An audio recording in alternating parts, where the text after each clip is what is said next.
Hello everyone, welcome to Sakshi's Vidya Sadhana. इस video lecture में हम पढ़ेंगे क्लास 7 ज्योग्राफी का chapter 3 our changing earth and ये है पार्ट 2। सो स्टार्ट करते हैं हम मेजर लैंड फॉर्म्स के साथ।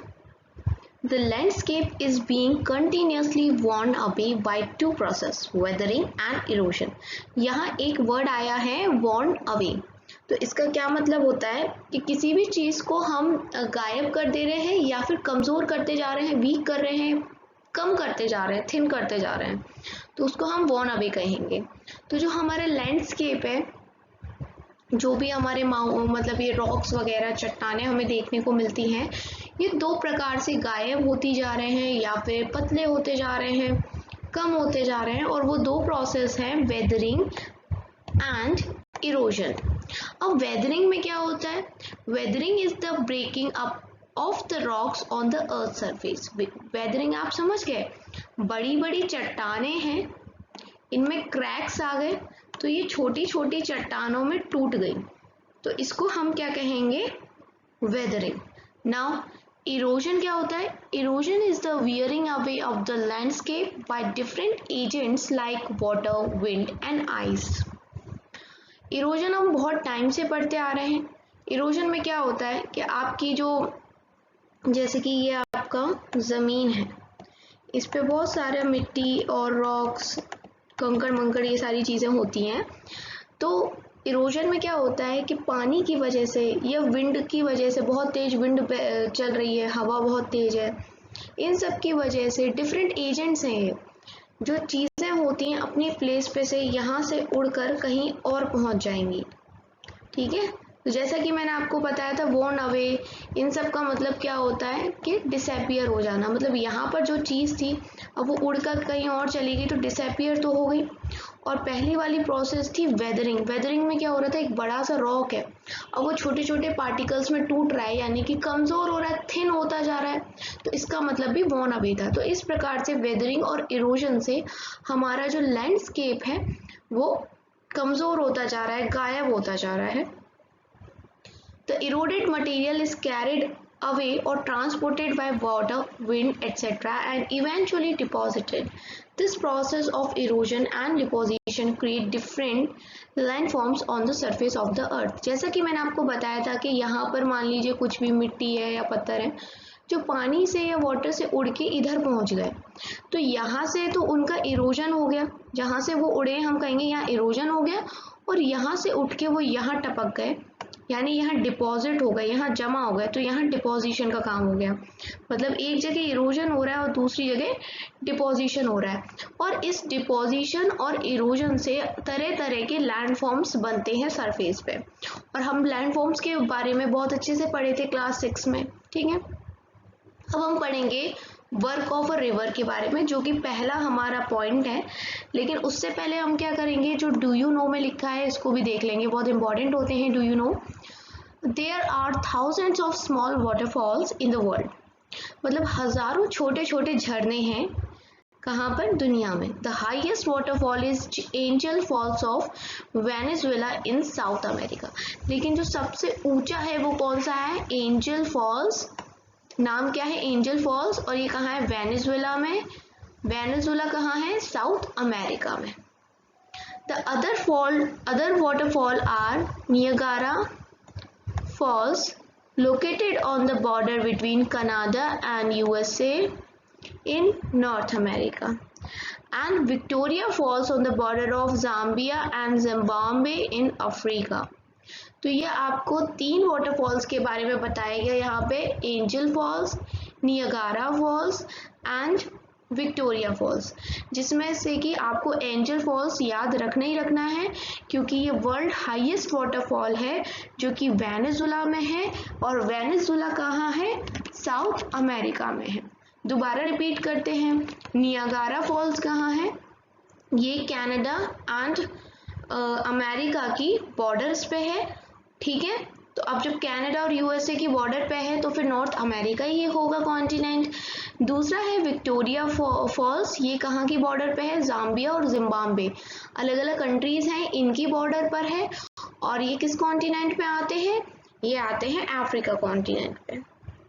चलो back to the topic work of a river. अभी तक हम जानते थे कि रिवर होती है, बहती है, लेकिन अब उसके वर्क के बारे में हम इस चैप्टर में पढ़ेंगे। The running water in the river erodes the landscape when the river tumbles at steep angle over very hard rocks or a down steep valley it forms a waterfall। अब हम ये देखने वाले हैं कि एक नदी वाटरफॉल कैसे बनाती है।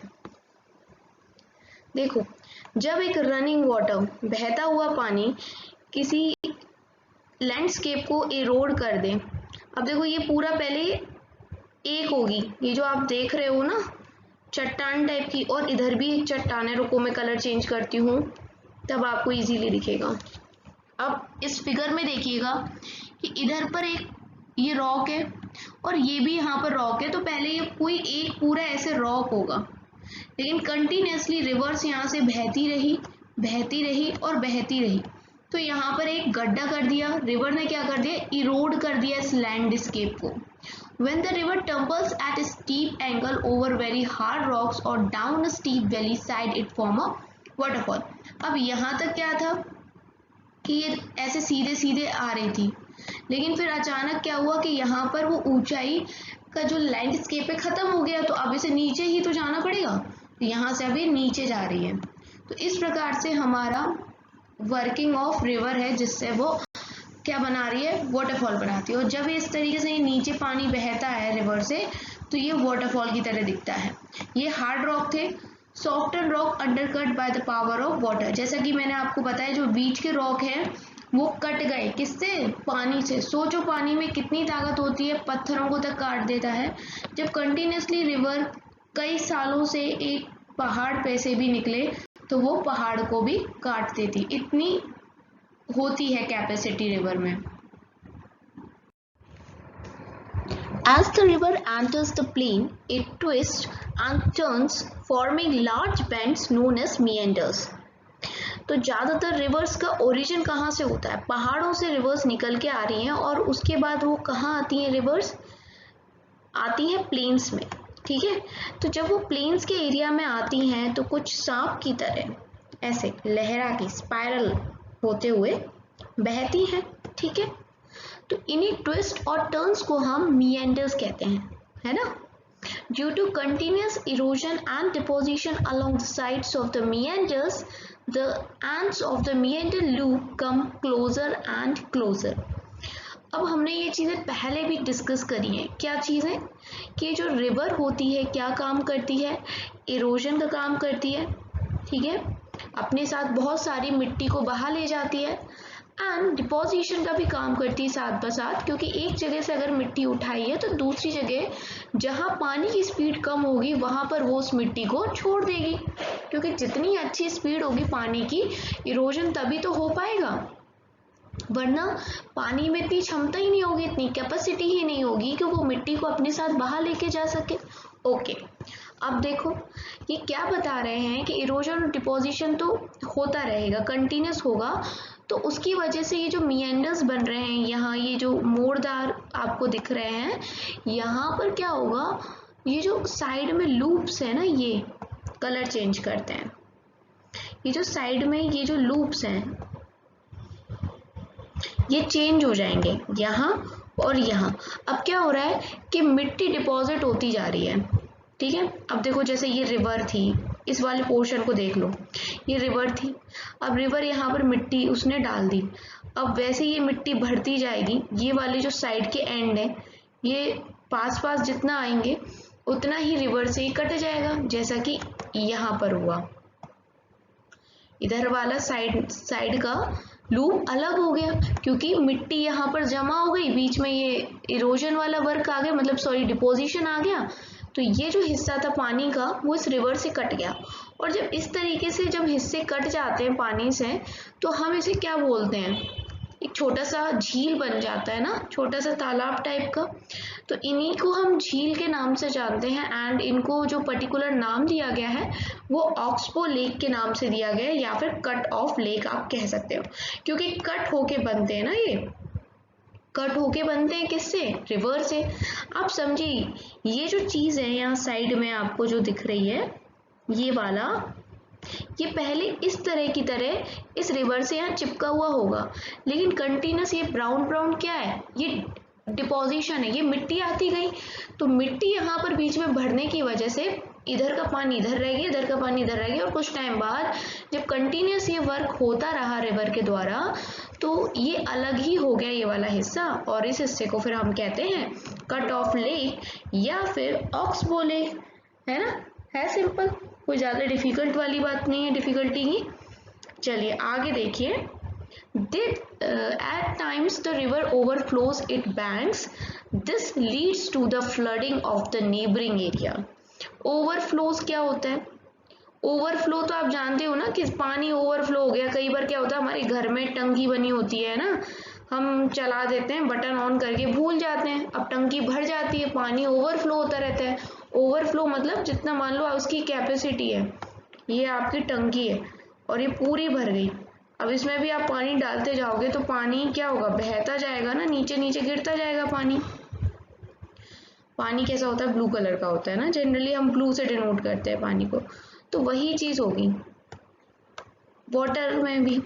वाटर कहीं पर भी हो, जो चीज पानी को होल्ड कर रही है, अगर आप उसकी कैपेसिटी से ज्यादा डाल दोगे तो वो तो फिर गिरने लगेगा। सिमिलर केस होता है रिवर के साथ। रिवर की भी अपनी क्षमता होती है कि वो कितना पानी अपने साथ ले जा सकती है।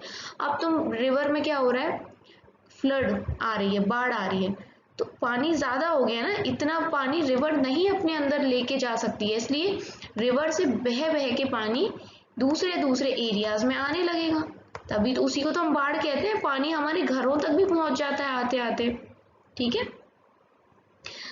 As it floods, it deposits layer of fine soil and other material called sediments along its bank. तो जब फ्लड आती है, आपने देखा है ना, जब फ्लड आती है तो कितना ज़्यादा प्रेशर होता है पानी का, काफ़ी तेज बहाव होता है, तो उसके साथ फ्लड के साथ जो पानी आता है उसके तेज बहाव के साथ क्या आ जाता है, सिल्ट डिपोजिशन। डिपोजिशन किसका है, मिट्टी वगैरह का। ये डिपोजिशन भी आ जाता है कहाँ पर, नदी के किनारों पर, किसकी वजह से, फ्लड की वजह से। This leads to the formation of flat fertile flood plain, और इसकी वजह से क्या बन जाते हैं, फर्टाइल फ्लड प्लेन बन जाते हैं, क्योंकि हमेशा तो बाढ़ रहेगी नहीं, कभी तो इस वाले एरिया से, ये जो मैं रेड रेड बना रही हूँ, यहाँ फ्लड प्लेन बना है, यहाँ वो मिट्टी जमा हो गई है जो बहुत ज़्यादा फर्टाइल होती है, जिसे नदियाँ लेके आती हैं। लेकिन ऐसा तो नहीं होगा ना कि हर टाइम बाढ़ का पानी यहाँ तक आ रहा है, बाढ़ जाएगी, जब बाढ़ जाएगी तो जो मिट्टी बचेगी वहाँ पर एक ज़मीन बन चुकी होगी, और जो ज़मीन काफ़ी ज़्यादा फर्टाइल होती है, खेती करने के लिए बहुत अच्छी होती है, तो इससे फर्टाइल फ्लड प्लेन बन जाता है। ये चीज़ हमें समझ में आ गई। आगे देखिए, the raised banks are called levees. तो ये लीवीज क्या होता है, देखो जैसे ये आपकी नदी है, नदी का कोई किनारा भी होगा, ऐसे बना लेते हैं, ये आपकी नदी है ना, और नदी के दो किनारे होते हैं, तो हर किनारे पे इन्होंने कुछ डिपोजिशन का काम कर रखा होता है। जैसे कि मैंने आपको बताया था ना, कुछ मिट्टी विट्टी विट्टी, ये डिपोजिशन का काम कर लिया था। तो इस डिपोजिशन के काम की वजह से जो इनके किनारों का एरिया होता है उठ जाता है, इसी उठे हुए भाग को हम लेविस कहते हैं। As the river approaches the sea, the speed of the flowing water decreases and और जैसे ही रिवर कहाँ पहुँचती है, ओशियन के पास पहुँचती है, या सी जो भी हो उसके पास, क्योंकि आपको तो पता है ना अल्टीमेटली रिवर कहाँ जाके मिल जाती है, सी या ओशियन में। अब देखो, जैसे यहाँ ये पहाड़ है और यहाँ से कोई रिवर निकल रही है, ठीक है, और अब यहाँ इतना पूरा एरिया, यहाँ पूरा एक बड़ा सा ओशियन है। अब इस रिवर को यहाँ मिल जाना है, इस ओशियन में, इस वाले ओशियन में, तो यहाँ पहुँचने से पहले इस रिवर की जो स्पीड है, यहाँ तक तो पहाड़ से आएगी तो ढलान होती है, बहुत तेज स्पीड में आएगी, फिर प्लेन में थोड़ा धीरे हो जाएगी, फिर यहाँ आते आते इसकी जो स्पीड होती है, कहाँ आते आते एकदम सी के पास आते आते इसकी स्पीड बहुत कम हो जाएगी, धीरे हो जाएगी, और क्या हो जाएगा, अलग अलग छोटी छोटी नदियों में ये बट जाएगी। देखो, इस नदी, बड़ी नदी से हल्की हल्की पतली पतली छोटी छोटी सी धाराएं निकल आएंगी, ठीक है। लेकिन इन धाराओं के बीच में भी एक चीज होगी, वो क्या, कि ये धारा भी डिपोजिशन का काम करेंगी। यहाँ पर भी कुछ जमीन होगी डिपोजिशन, जैसे यहाँ है ना, इस जगह पर। तो ये जो डिपोजिशन से यहाँ जमीन बनी, इस मिट्टी के कारण यहाँ जो जमीन बन जाती है, इसको हम डेल्टा कहते हैं, ठीक है। डेल्टा हमेशा कहाँ होता है, जहाँ नदी समुद्र से मिलने वाली होती है उस जगह पे डेल्टा बनता है। और वो डेल्टा किस चीज से बनता है, इसलिए बनता है क्योंकि अब जो नदी है इसकी स्पीड हो गई कम, तो जो ये अपने साथ कंकड़ मिट्टी पत्थर जो भी लेके आ रही थी इतनी दूर से, अब इसकी स्पीड है नहीं, इसमें इतना बहाव नहीं है, तो ये समुद्र तक लेके जा नहीं पाती है और उससे पहले ही डिपॉजिट कर देती है। जहां ये डिपॉजिट करती है वहां पर डेल्टा बन जाता है। तो ये था।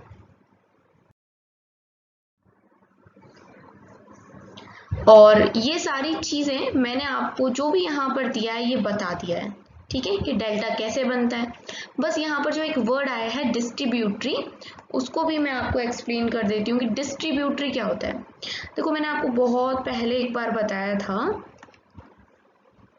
कि ये जैसे मान लो रिवर है, ठीक है, और यहाँ से एक छोटी सी नदी आ रही है जो इसमें आके मिल गई। अब इस छोटी सी नदी का मैं स्मॉल लिख देती हूँ, स्मॉल रिवर और बिग रिवर, ठीक है।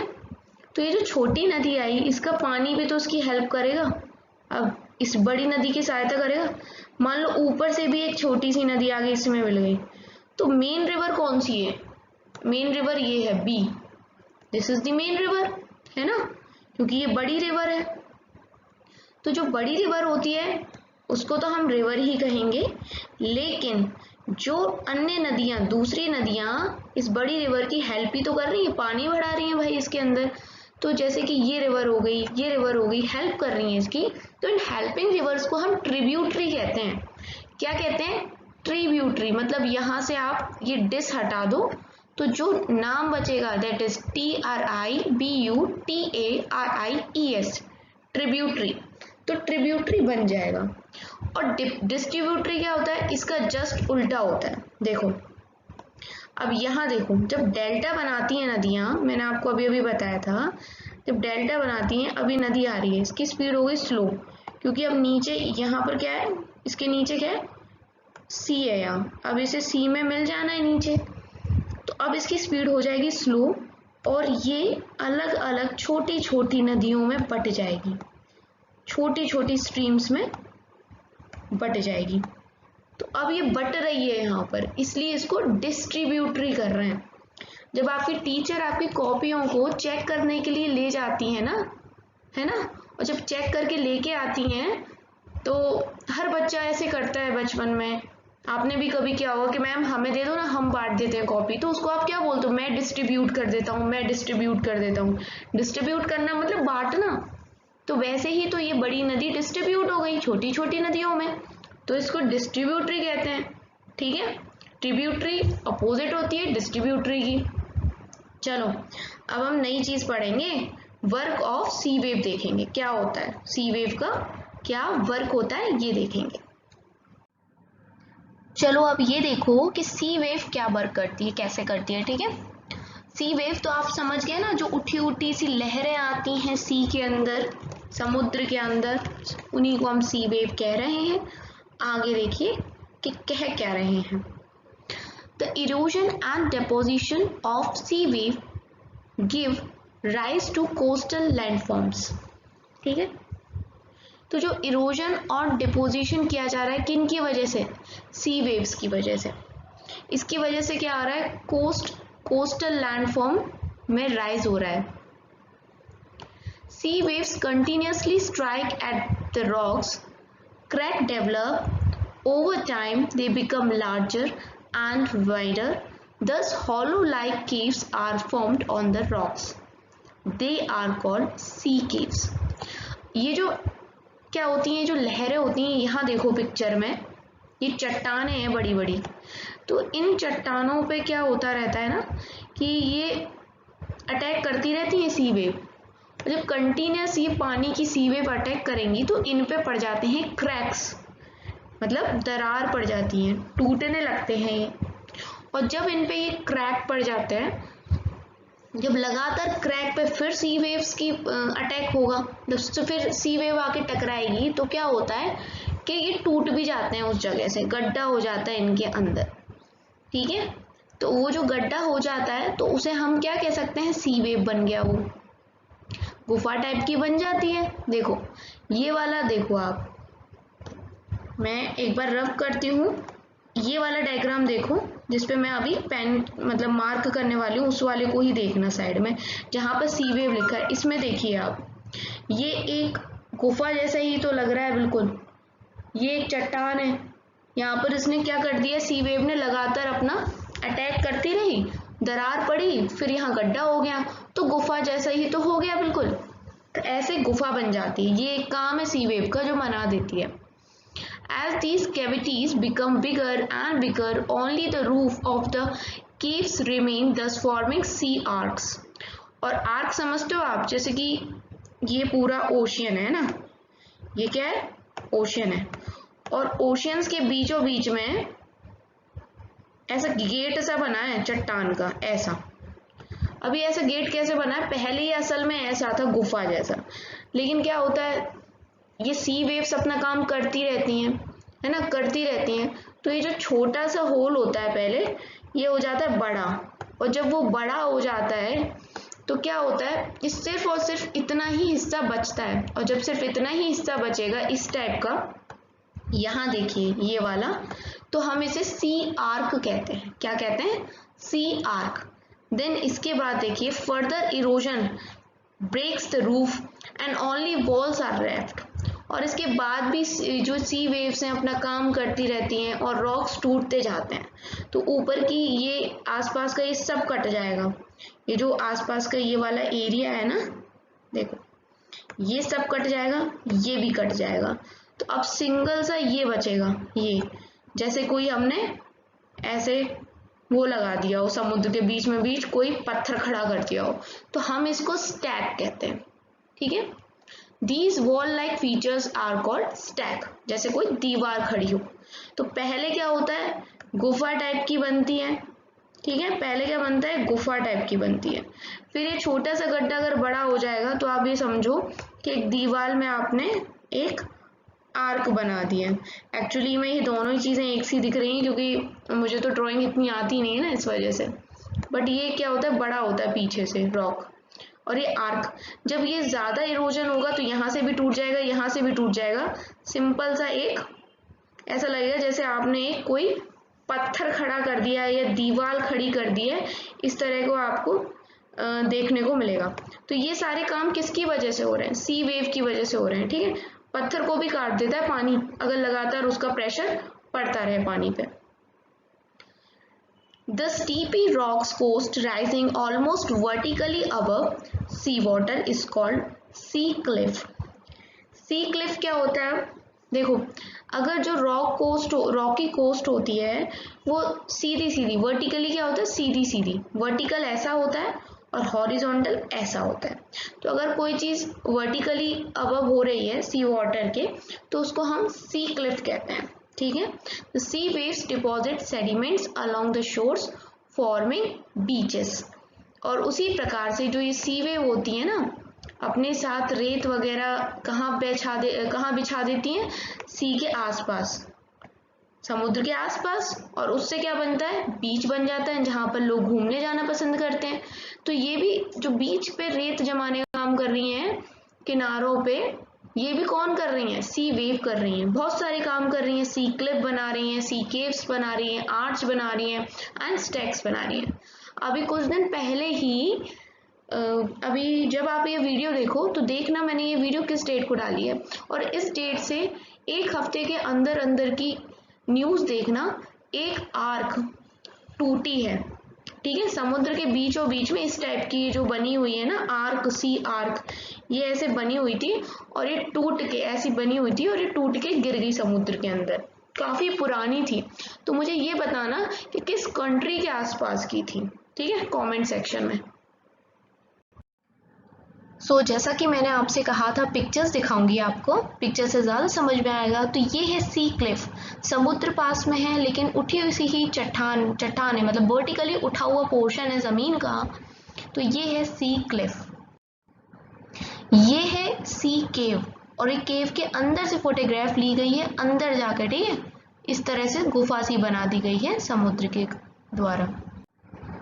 एंड ये है सी आर्क, ठीक है, ऐसा लग रहा है जैसे गेट है। तो अब आप देख लीजिए वर्क ऑफ आइस। आइस क्या वर्क करती है? तो जैसे नदियों में पानी होता है वैसे ग्लेशियर्स के अंदर आइस होती है, इसलिए हम ग्लेशियर्स को बोल सकते हैं रिवर ऑफ आइस, है ना, आइस की नदियां हैं ये। और ये क्या करती हैं, जैसे नदी, आपने देखा ना, नदी भी किसी एक पहाड़ को काट सकती है, अगर चट्टान को काट सकती है नदी, अगर रेगुलरली उस चट्टान के ऊपर से नदी बह रही है ना तो चट्टान को काट देगी। अब नदी के अंदर पानी होता है लेकिन ये आइस क्या है, आइस भी तो वाटर का ही फॉर्म है। तो अगर ये किसी लैंडस्केप पे है और वहां से, मतलब वहां पर बहुत टाइम से है, ये क्या है, आपको जो ये ब्लैक ब्लैक दिख रहा है ये क्या चीज है, ये चट्टान ही है, ठीक है। ये एरिया चट्टान है, इसके ऊपर बर्फ जमी होती है। तो ये सॉइल और इन स्टोन्स को भी ना क्या कर देती है, खोखला कर देती है, इरोड कर देती है, बड़े बड़े गड्ढे बना देती है। और जब उन गड्ढों में इस मेल्ट होने के कारण इस आइस के पानी भर जाता है। देखो यहाँ पर ये क्या था, ये माउंटेन है ना, और इस आइस ने इसको कर दिया इरोड। अब क्या होगा, ये जो आइस है, गर्मी आ गई, थोड़ी सी टेम्परेचर बढ़ा, ये क्या हो गई, पिघल गई। तो यहाँ पर क्या बन गया, एक वो पानी आ गया यहाँ पर। तो ये एक लेक बन जाएगा, सुंदर सा लेक बन जाएगा, ठीक है। माउंटेन्स के बीचों बीच में जो लेक बनते हैं वो इसी प्रकार से बनते हैं। और क्या होता है, the material carried by the glacier such as rock, big and small, sand and silt gets deposit, these deposits form glacier moraines. अभी मैं आपको पिक्चर में दिखाऊंगी ग्लेशियर मोरेन्स क्या होती हैं। तो ये जो डिपोजिशन का काम होता है, जो छोटे बड़े रॉक सिल्स और ये सारे डिपोजिशन का काम सिर्फ एक रिवर करती है ना, वैसे ही ग्लेशियर्स भी करते हैं। और जब ग्लेशियर्स करते हैं इस तरह के डिपोजिशन के काम को तो वो ग्लेशियर मोरेन्स बना देते हैं। देखिए फिगर में ये जो आपको दिख रहे हैं नीचे के साइड में, these are glacier moraines. Now we will see the work of wind. Wind का क्या काम हो सकता है, ठीक है। Have you ever visited a desert? आप में से कोई गया है कि डेजर्ट? बताना, मैं तो गई नहीं हूँ। Try to collect some pictures of sand dunes. खैर पिक्चर तो आपको नेट पे कहीं पर भी मिल जाएंगी। An active agent of erosion and deposition in the desert is wind. तो विंड सबसे मेजर काम करती है इरोजन और डिपोजिशन का डेजर्ट में। काफ़ी तेज तेज विंड चलती है, तूफान तक आता है, बहुत तेज रेत उड़ने लगती है वहाँ पर। इन desserts you can see rocks in the shape of a mushroom. अगर आप डेजर्ट में कभी जाओ तो देखना वहाँ की चट्टानें कुछ मशरूम टाइप की होती हैं, इसलिए उनको हम मशरूम चट्टान या मशरूम रॉक्स भी कहते हैं। Winds erode the lower section of the rock more than the upper part. Therefore, such rocks have narrower base and wider top. देखो यहाँ जो हवा चलती है, मान लीजिए यहाँ पर ये कोई एक चट्टान है, ठीक है, ये चट्टान है। तो जब एक हवा कंटिन्यूस चलेगी और टकराती जाएगी इससे, तो वहाँ की हवा क्या करती है कि नीचे के बेस को ज़्यादा इरोड कर देती है। तो नीचे से क्या होता है, कुछ टाइम बाद पतला हो जाता है और ऊपर चौड़ा ही रहता है। तो लग रहा है ना कुछ मशरूम टाइप का, तो कुछ इस प्रकार के वहाँ पर रॉक्स हो जाते हैं। When the wind blows, it lifts and transports sand from one place to another. जब हवा चलती है तो एक जगह से दूसरी जगह जो रेत होती है वो जाती है। When it stops blowing, the sand falls and get deposited in a low hill-like structure. These are called sand dunes. और जैसे ही हवा बंद होती है, बाद में हमें क्या देखने को मिलता है, एक जगह जहाँ सैंड जमा हो जाती है तो इस प्रकार के रेत के पहाड़ से बन जाते हैं जिन्हें हम सैंड ड्यून्स कहते हैं। When the grains of sand are very fine and light, the wind can carry it over very long distance. और अगर जो सैंड के जो छोटे छोटे वो होते हैं ना, कण होते हैं, अगर ये बहुत ज़्यादा हल्के हैं तो बहुत दूर दूर तक हवा इनको अपने साथ ले जाती है। When such sand is deposited in large area, it is called loess. अगर इसी प्रकार से ये जो सैंड है ये बहुत बड़े एरिया में डिपॉजिट हो जाए तो उसको हम लोइस कहते हैं। And large deposits of loess is found in China. और ऐसी जो डिपोजिशन है ये हमें कहाँ देखने को मिलती है, तो ऐसी डिपोजिशन हमें चाइना में देखने मिलती है। तो इसकी भी मैं एक पिक्चर लगाती हूँ आपको लोइस की, ठीक है, कि लोइस क्या होता है। So these are called loess, जो कि सैंड से बने हुए हैं, लेकिन देखो ऐसा लग रहा है जैसे कि कितने ज़्यादा ये हार्ड हो चुके हैं। इस प्रकार से प्लेट्यू बन जाते हैं सैंड से, ठीक है। चैनल को सब्सक्राइब ज़रूर करें, आपको सारी वीडियो यहीं मिलेंगी, चाहे एनसीईआरटी हो, करेंट अफेयर हो या जीके, या सुधारनी हो अपनी इंग्लिश वोकैब, सब कुछ आपको मिलेगा सिर्फ एक ही चैनल पे, साक्षीज़ विद्या साधना। तो प्लीज़ सब्सक्राइब करें अभी अगर नहीं किया है तो, और लाइक ज़रूर करें और अपने व्यूज़ मेरे साथ शेयर करें। Thanks for watching Sakshi's Vidya Sadhana.